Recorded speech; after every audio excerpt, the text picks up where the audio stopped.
Good afternoon, family. It is Friday, March 4th, 2022. My name is Jonathan, and if you're new here, I created this channel as a way to record my progress as I work towards my goal of achieving a healthy weight. Make sure that you like the video. If you haven't already subscribed to the channel, get subscribed to the channel. Also, click on that bell icon so you get alerted when I go live. A few other things.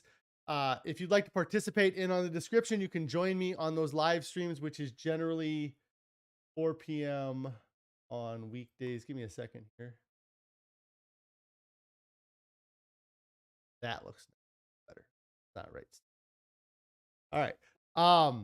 If you'd like to join in on the discussions, you can join me at 4 p.m. on most weekdays. If you don't want to join the live stream and you'd like to reach out, you can find the link to our Discord down in the description below. That should be active for a week. If you're watching this later than a week from now, then just check out a new video or put a comment down below and I'll send you the link to the Discord that we have. Also down in the description, there is a link to our Pinterest board. And that is where we put a lot of the recipes that we eat or the food that we're eating, so that if you're trying to get any ideas of what you're going to have on your diet and you're looking to see what we have, that's where you go check those things out. Today is day 489 of my 3-year challenge to lose 300 pounds. I've used a combination of whole food, plant-based, and SOS free diet. I use a combination of an extended water fast and a whole food, plant-based, SOS free diet to lose over 200 pounds so far. I'm 16 months in, and I'm looking forward to achieving my goal of 219 pounds as soon as possible. We're going to go ahead and get started here today. Hope everybody had a great evening and a wonderful day today. We had a good evening. I had a meeting last night. If anybody has any non-scale victories they'd like to share, I'd love to hear your non-scale victories. That is one of the things that happened last night is that I had to go to a meeting that my company does work with this organization that we've done work with them for over a decade now. And we had a meeting last night and there were some people there that I had not seen since prior to COVID. And so at one point in the meeting, after the meeting was kind of over and there was, just people kind of doing a social hour, one of the guys came up to me and was like, what did you do with Jonathan? And I was like, I got rid of him. I got rid of about half of him at least. So he had not seen me since I started losing weight, and very complimentary. And it's always awesome to have that happen where you go out and run into somebody who hasn't seen you for a while and they see you thin, I'm curious as to how many times it's happened kind of the other way too. Is it maybe when I was lighter, like in high school, like if I ran into somebody I hadn't seen for 10 years or 20 years, I guess, I'd have been a lot heavier than they last saw me. But anyways, it's really nice to have somebody notice and say something about it. So that was really awesome. So that was a great non-scale victory for me last night. For dinner last night, we had a salad. Just our salads are these big mixing bowl salads with, spinach and kale. Sometimes we usually have carrots and onions and corn and peas and just a huge mix of things. And then last night we had our mustard dressing, which I just really enjoy that mustard dressing. The last time we had a salad, we had this kind of appley, vinegary dressing, which was really good as well. But I'm a huge fan of this mustard dressing that Carrie's been making for us since we started this diet. And so I had that salad, and then Carrie was very excited because she had found a recipe for like a fake cream cheese, fake sour cream. And she made up the recipe. She ended up screwing up the ratios at one point, so she had to kind of make, I think, probably twice as much of this sour cream dressing or the sour cream spread than she wanted to make, especially with us not knowing if we were even going to like it. I believe it had like sunflower seeds as a base, and then there was definitely a little bit of garlic powder in there and all kinds of stuff. I'm sure Carrie will share the recipe for that either in the Discord or on the Pinterest if anybody wants to see that. But the thing that I really liked about that sauce that she made, um, it didn't have like a strong flavor, but when I mixed it with just a regular potato, it tasted just like Ruffles potato chips. And I don't know how it got that flavor or how it pulled it off. Carrie, I actually looked up the Ruffles ingredients, and we think it might be the sunflower seed because they may use sunflower seed oil to make the oil for the Ruffles chips. But if you are somebody who loves plain Ruffles chips or plain Lay's chips, probably even a little bit too, potatoes don't quite have that flavor, but the potato mixed with that sour cream spread that Carrie made was, I mean, I thought it was dead on. It had a little bit of a garlic hint, so it almost had or I'm sorry, maybe it was onion. I kept saying garlic, but it's onion powder. It had onion powder in it, so you could taste the onion. So it did kind of have a little bit of a sour cream and onion taste, but it was definitely a Ruffles flavor that sour cream gave the potato. Carrie's checking in saying happy Friday. Happy Friday to you too, Carrie. I hope everything's going well.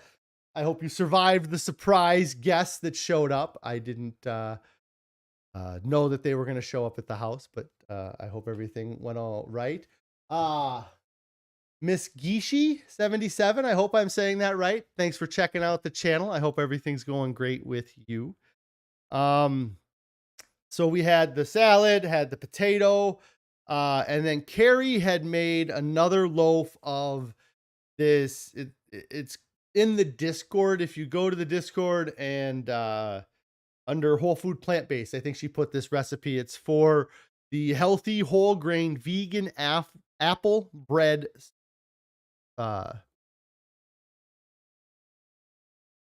Okay, yeah. It's the whole grain vegan apple bread. Couldn't read my own writing. Cheers. Yeah. So that she made again. The first time she made it, she thinks she might have misread the directions and not baked it long enough because it was really kind of like a dense, like soft middle.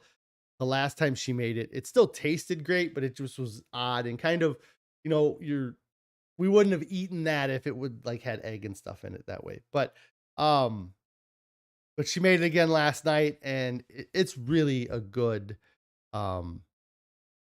it's really good, and then actually, you know what? It's funny as I didn't talk about, I must not have talked about what we ate yesterday. Cause there was one other food I took a picture of the other day. I was going to show you guys. Cause I don't know that I don't know how well this will show up on the stream, but Carrie made a loaf, I guess you call it, a few nights ago, and she was actually not at home when I was eating dinner, but I took a photo of this because it's amazing to me sometimes the number of ingredients that we have in this food. And I don't know I don't even know the whole ingredients list. And like I said, I don't know if this photo you'll be able to see it, but there's green lentils in here. There's onions in here.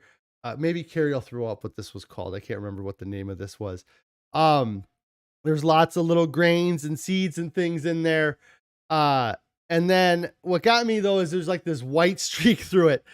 And I didn't know what that was at the time. And like I said, Carrie wasn't home. Oh shoot, I gotta.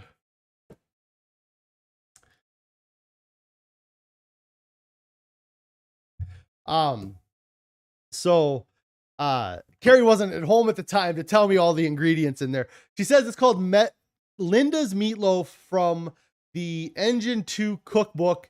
Yeah, it's great. And you'll find that on Carrie's Pinterest board. If you're looking for the recipe for that. It was that was really good. The apple bread was really good as well too. So we've had some awesome dinners the last few nights. And uh and it's not anything that's been new, I guess. It just kind of been some of the things we've tried. I think we've had that Linda's meatloaf from the Engine 2 cookbook before, but I can't remember off the top of my head. So the getting past the boredom of dieting. Are you bored? Let's see. Miss Geisha says, I'm a new sub. Are you fasting or on another diet too? So I am not currently on a fast. I am eating a whole food plant-based diet right now with no added salt, oil, or sugar. I've been really, since about a year ago, I haven't pushed doing any really long fasts. Depending on what my weight is Monday when I come into work, I do anywhere between like a 24 and a 48-hour fast between Monday and my weigh-in on Wednesdays. So the most of my time is spent eating a whole food plant-based SOS free diet. And I'm doing a little bit of that intermittent fasting in that I try to like stop eating a couple hours before I go to bed. I'm not very good at it, but I try to, kind of eat a big dinner and maybe have like a snack right after dinner, but then, by 8 o'clock, I want to be stopping the eating. So it's not like, oh, I'm sorry. You were asking Carrie that question, not me. Carrie is not fasting. She's eating the same diet as me though. Yes. Um, and it's tougher, it's me and Carrie have had this conversation a lot. I feel like that, between me and her, I have a lot easier time fasting than she does. I don't know if that means that guys have an easier time fasting than women, but I know that they say that women's estrogen levels makes it hard for them to release that fat. So it makes it difficult. But Carrie has done some extended fasting, but I think 3 to 4 days would be as long as she's ever really been able to go.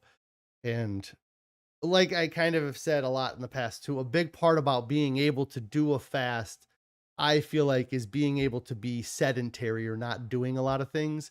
And we have 4 kids, and that's really not an option for Carrie most of the time to be as inactive as you would kind of want to be to do some of those fasts. So, um,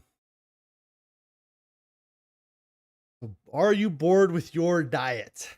I've been on a lot of diets that I'm pretty sure that what caused my demise was diet boredom in some way, because you get sick of items and you get to the point where you're like, man, I really don't want to have to go eat that again. Or you just don't want to have to go through the process of cooking or dealing with it because you know that the payout isn't going to be any better than it was the last time. And the other thing too is like, so that boredom causes you to start seeking out new things, and once you have something new, it's tough to not have that item again, especially if you don't see like a direct result from that item. And I guess the best example I could get is like if somebody were to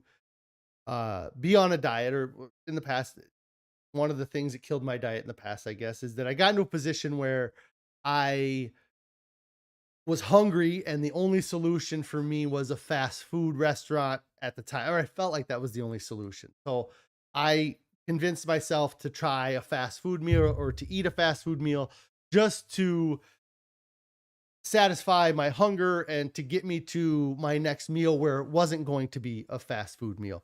So you have that cheat meal, or you have that junk food, or you have that item that you shouldn't have. And then 2 days later, you get on the scale and you don't see any effect from it. Like you still lost weight, like maybe you lose a half pound and you're like, well, shit. Or you're like, well, I ate that 2 days ago and it didn't make me gain weight. So maybe if I eat that, it doesn't cause me to gain weight, and then a week later, you don't have to fight yourself over trying it. You're just like, well, yeah, I'll go grab that fast food again because it didn't affect me like it did last time. But you talk yourself into it. And it's similar to what they talk about in the Pleasure Trap book, that if you go to a family function and somebody is able to pressure you into trying something, let's say an aunt made a cheesy potato casserole that she knows you like, and she keeps pressuring you, oh, have the cheesy potato casserole. And you're like, no, I'm on a diet. I can't eat that. No, I made it just for you. And finally you do give in because she keeps pressuring you, and you want to try it because it's something that it was tasty or something that you did enjoy. And so then fast forward 6 months and you're at another event or you're at another party and she has that same casserole there.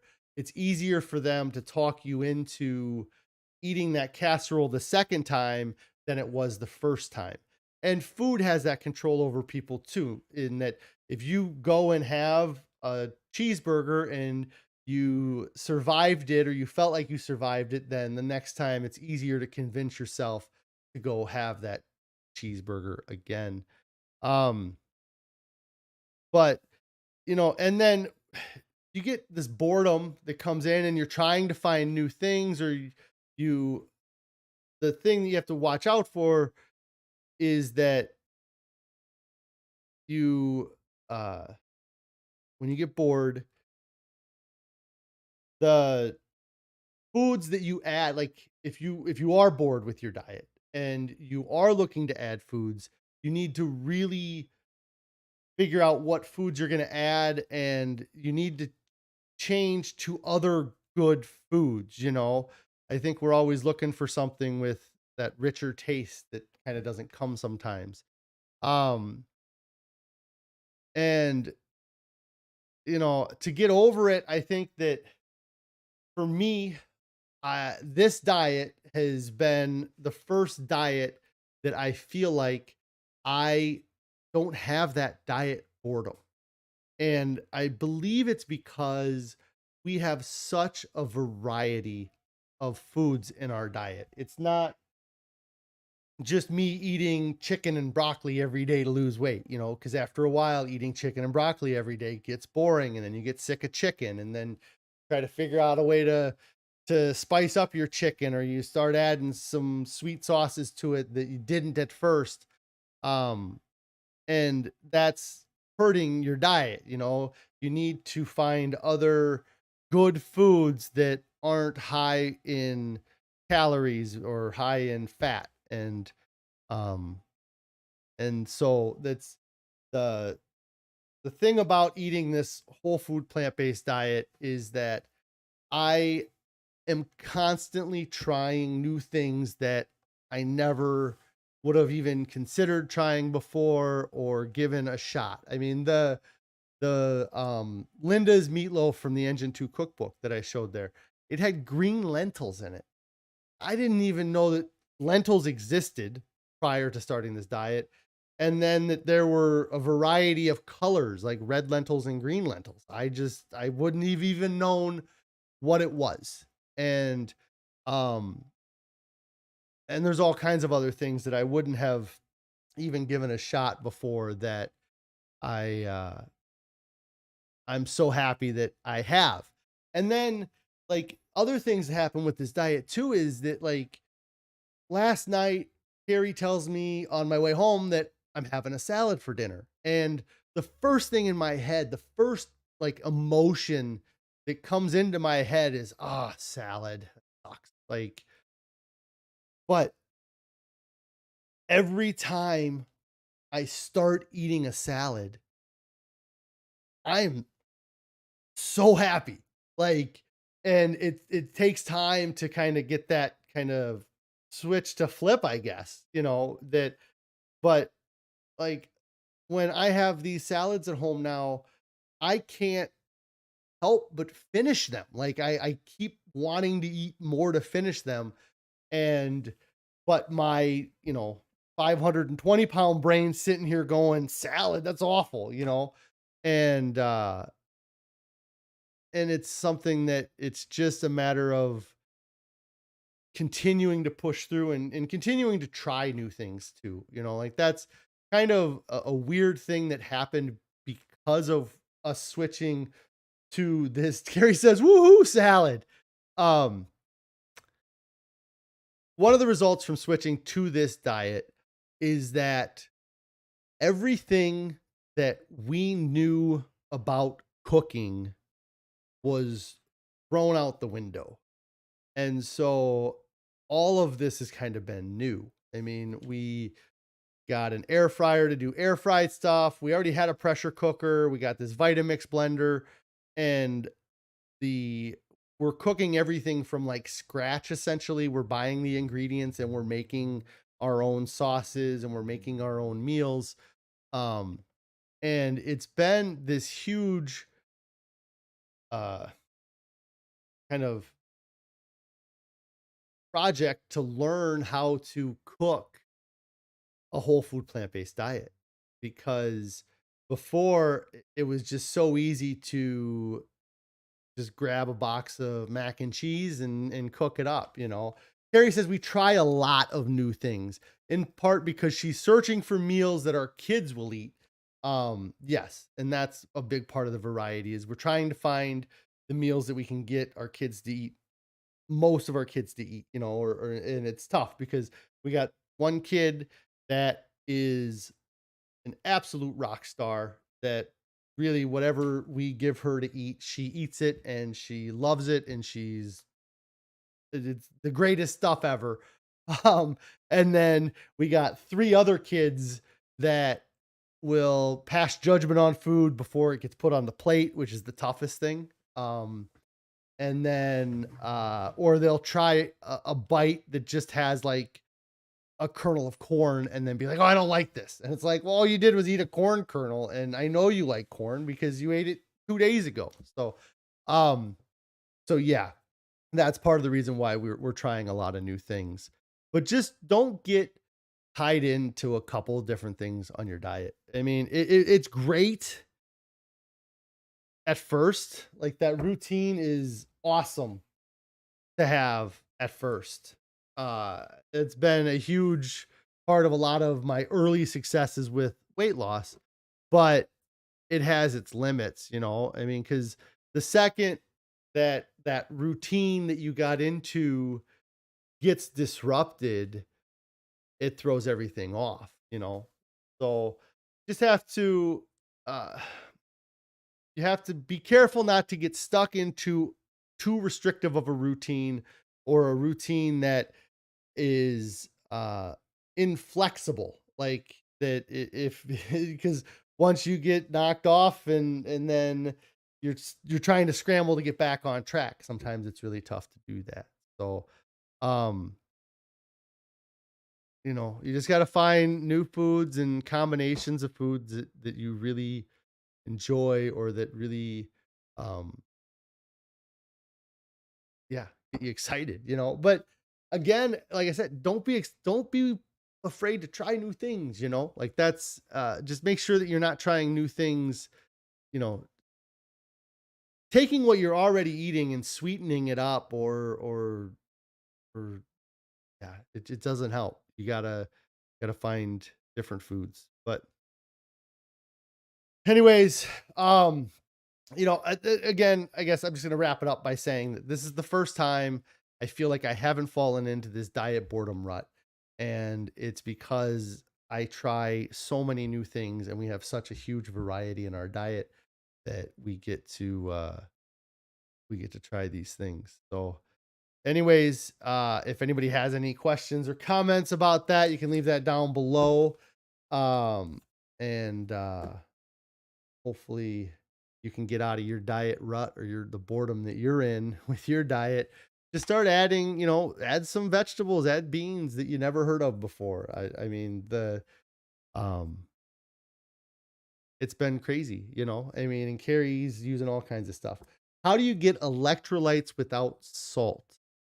Um, I would imagine that most foods have some sort of electrolytes in them. I've not been concerned about it. The thing that has been, I don't know how to explain this best, but all of the studies that have ever been done, not all of them, but a lot of the studies that have been done on nutrition and dietetics and recommendations and what you should have is based off of people that are eating kind of a standard American diet. And I don't know that it's weird, but all of the recommendations they give are a group of guys that get into a room and just kind of make it up essentially, like they don't, it's not made up, but like a lot of times, like they recommend at one point in the 80s, they recommended that we had, that the human diet could have 30% fat, and anything less than 30% was a low fat diet. And there were doctors in that room that were arguing, saying that we should have it at a 40%. And there was other doctors in that room arguing that it should be at 15%. And they settled for 30. And so there's a lot of what we assume that we need is based off of what these scientists are telling us, but we're not studying people that are eating vegan diets and other diets. And Carrie says that celery is salty. Yeah, there's a lot of vegetables that are salty that you don't realize that they're salty until you put them in your mouth. I do not put salt on any of our meals. We do not use salt in any of our recipes for our food. Our children, they have a lot of salt and sugar and oils in their dinners. But me and Carrie, we pretty much stick to the salt, oil, sugar free. And I could go on a rant for hours here. I really believe that the human race is addicted to salt. And I believe that we've been addicted to salt for over 6,000 years. Because if you look up the history of salt, and I did this a little bit a while back, but they have evidence of salt mines as far back as 4,700 BC. So that's like 6,700 years ago. And so it's always been assumed that we just eat salt because ever since man has been civilized, they have been mining salt. The word salary is rumored to have come from the word salt in Greek or Roman history. The word salad, I know, is a Greek word or Roman word. I get them confused, but it's from that region. That salad is salted greens. Like that's literally the translation of salad. Um, and yeah. And so you said you're so addicted to sugar too. Yes. That's the thing is, like, I could sit here and I could say, you need to get rid of the sugar out of your diet and you need to get the oil out of your diet. And I could have 1,000 people behind me backing me up saying, yes, get the sugar out of your diet, get the oil, get the fat out of your diet. But the second I say cut the salt out of your diet, people are like, whoa, you're kind of extreme there, hey. So it's weird. Like, but it absolutely has been proven that salt causes people to overeat. If I gave you a bowl of popcorn with no salt on it and said, go eat this until you're full, you would eat, let's say, half the bowl of popcorn. If I give you that same bowl of popcorn, but I put salt on it, you will eat more than half that bowl. You may finish that bowl. You may ask for a second bowl because salt causes overeating. So even if you don't want to get rid of salt from your diet completely, if you can get rid of adding it, what they recommend, what I've seen other people recommend as you're trying to get rid of salt or trying to do is cook your food without salt. Find a way to cook your recipes without salt. Then plate your food and put a little bit of salt on the top of your food so that your first bites have that salt, but you don't have um you don't have that salt infused in all of the food and it's all salty. Um Carrie says that we have salt on the table for the kids to add to their meals if they want. If that is what it takes for them to eat the healthy food, then we encourage that. Yes, that's the other thing that you'll find some doctors to say is that, a bowl of popcorn is one example. If I replace that bowl of popcorn with a bowl of broccoli, then what does it hurt? Some doctors would say, what does it hurt if you overeat on broccoli? That means that you got your stomach full of a really low calorie dense food that later on is going to cause you to eat less food later. Um, but yeah, I think that uh the salt thing is odd. I know, I suppose, but I think that it's been, I mean, there's two book resources that I'll give you to kind of that go over it. And the one is The Pleasure Trap. It's a book written by Dr. Doug Lisle and Alan Goldhamer. Um, they are two doctors that run a facility in California where they do medically supervised water fasts. They've had over 20,000 patients come through, do a range from a couple day water fasts up to like 40-day water fasts at their facility. And that's by finding out about the True North Clinic, that's what led me down the path of eating a whole food, plant-based SOS free diet or salt, oil, sugar free diet, because this facility who specializes in doing water fasts recommends to their patients to eat this diet. The other spot that I would say to look is if you're looking for a book, and I know you didn't ask for a book, but there is a book called Michael Moss, or there's a book by Michael Moss, and it's Sugar, Salt, Fat, or Salt, Sugar, Fat. I have the title down in the description below. That book does a great job of talking about not the dietary needs of salt, oil, or sugar, but what these industries have done to our foods by changing the combinations of salt, oil, and fat that they put into our foods. They, as a business, don't care about satisfying your hunger. None of these businesses that are selling foods, all of the food that's at the grocery stores is not all of it, but all of the labeled food, all of the craft and the general foods and all of those companies, they take that food and they aren't figuring out they don't care about your hunger because nobody gets hungry anymore in the US. I mean, there's exceptions, obviously, but most people in the US never get to the point where they actually have what would be called a true hunger. The throat, the dryness, like not eating for 40 days. I felt a little bit of what a true hunger was. I never felt that before I did extended water fasting.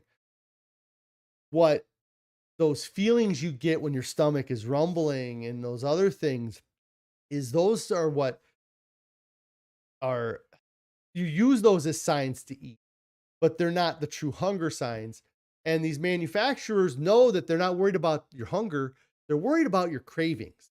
They want you to be thinking about their food before you eat it. They want you driving to the grocery store to buy the macaroni and cheese that they sell. They want you to have it on they don't want on your shopping list. Kraft doesn't want you to have the words macaroni and cheese on your shopping list. They want the word Kraft macaroni and cheese on your shopping list. And so in order to get you to pick Kraft over the the great food brands or whatever, like the generic brand, is that they take and they they scientifically find the perfect formula for that food. And any time in our history where a company has put a line in the sand where they said, "Hey, we're going to make this cereal for kids and we aren't going to use more than 12 grams of sugar for this cereal." They put that line in the sand. You fast forward any amount of time, 1 minute or 5 years, and their competitor comes out and says, "Hey, you know what? We're going to put 4 more grams of sugar in our cereal than they're putting in their cereal." And so then the customers start realizing that the other cereal is sweeter, and then the original or the first company starts losing market share. And they sit there and they go to their engineers or the people that are making the food, and they're like, "We're losing market share to our competitor.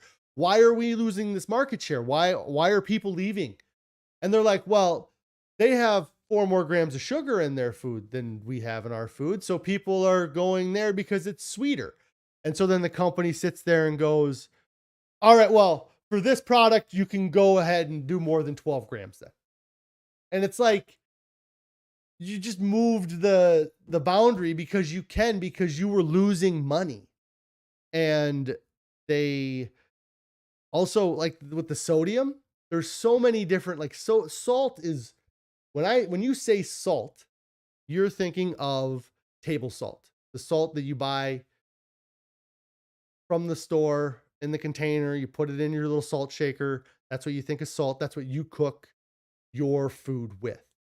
The truth is that the companies that are selling salt to these manufacturers have over 40 different varieties of salt based on the food that it's going to go into. They use different types of salt molecules to get you to get your to get that those cravings that you have, like, I didn't realize that the salt that they use in microwave popcorn is different than table salt, because table salt doesn't stick to popcorn as good as the salt crystals that they use inside the microwave popcorn bag. So, um that's going to be my rant on salt.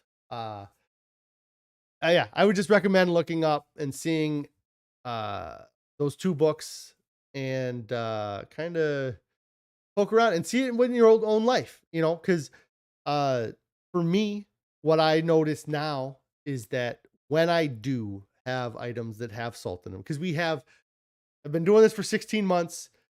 I haven't been eating this whole food plant-based, the whole food plant-based SOS free has been kind of the basis of my diet. But in the last 6 months, I've tried things that have had salt in them, and I swell up. I'm, uh, yeah. So you're referring to electrolytes like sea salt, potassium, and magnesium. Um, the uh celery, I don't know if that's, but the potassium and magnesium, I don't know. I suppose bananas have potassium in them. I mean, we eat a huge variety of foods. I think that one of the things that I read from the well, it was Dr. B's book, Will Bulsiewicz, the gut something. It's down in the description below. Um, anyways, a big part of that, getting I don't worry about getting sea salt, potassium, and magnesium because I eat a variety of foods each week. He talks about in that book that you should try to eat 30 different types of food, like, in a week, So, like, that picture I showed you of the Mary's loaf, Linda's meatloaf. There was like 7 ingredients in that food there, and then I have oatmeal with apples and bananas in it, and that's more ingredients, and then flax seeds. And so we get a lot of uh those things from those items, as far as I can tell. I haven't had any issues with uh like dizziness or or low mood, I guess. I don't know what would be the signs of having low potassium or magnesium, but I feel like doing okay. Um, so it just hasn't been. Yeah, I guess I went off on salt and I guess yeah, electrolytes I guess are different a little bit than that. So um, time is. I think I got to get out of here, guys. I really appreciate you guys checking out the live stream. Um, I am looking forward to the weekend. I don't know if I have anything big planned or not. Carrie's the one that takes care of all that scheduling for me, but I don't know that we have anything that is super pressing this weekend. Hopefully, I hope to get outside this weekend. Like it's starting to get really nice weather here. We had like one day this week where it was like super warm and then the freezing cold came back for a little bit. But I think that we're finally going to get into spring here, which I'm very excited because I feel like I've been indoors a lot the last couple months. So looking forward to getting out and doing some stuff this weekend. I hope you guys get out and have a good weekend as well. If you haven't already liked the video, make sure you do give the video a thumbs up. Click on the subscribe and the bell icon so you'll get alerted when I go live. Carrie says she's sure that she will find something to fill our time. Um, the do all those things with the like, subscribe, share. If you haven't started your diet yet, get started right now. There's no reason to wait. There's nothing coming up that's more important than your health and your well-being. And guys, nobody ever gets to their goal and says, man, I wish I would have waited. I wish I would have just, I wish I would have waited that one more weekend, and had that birthday cake or something, whatever you got going. Nobody ever looks back and says that. Everybody always looks back and says, man, I wish I would have started this sooner. I wish I would have known how good I was going to feel. What was I thinking? So get started right now, guys. And don't fall for the myths of moderation. The myth of moderate consumption. We're designed to fill our stomachs, and you can try to cut back and it works for a little bit of time, but in the long run, your body is going to do what it has to catch up and get that food in your stomach. So you need to change the calorie density of the foods. You need to go from eating those foods that are 1,000 calories a pound down to foods that are 500 calories a pound, so that way you can eat the same volume of food but have half as many calories throughout the day. Also, the myth of moderate change. It's nice to think, oh, you know what? I'll have a salad before dinner and eventually I'll get my diet completely converted over to a healthy diet. But I can't get rid of all that junk food right away. If your goal is to get rid of it at some point, why hold on to it? And as long as you are still holding on to it, it's going to keep bringing you back into that pleasure trap, into that dopamine response that we all want to get from those high calorie foods. You got to make the change and go all in. I will see you guys on Monday.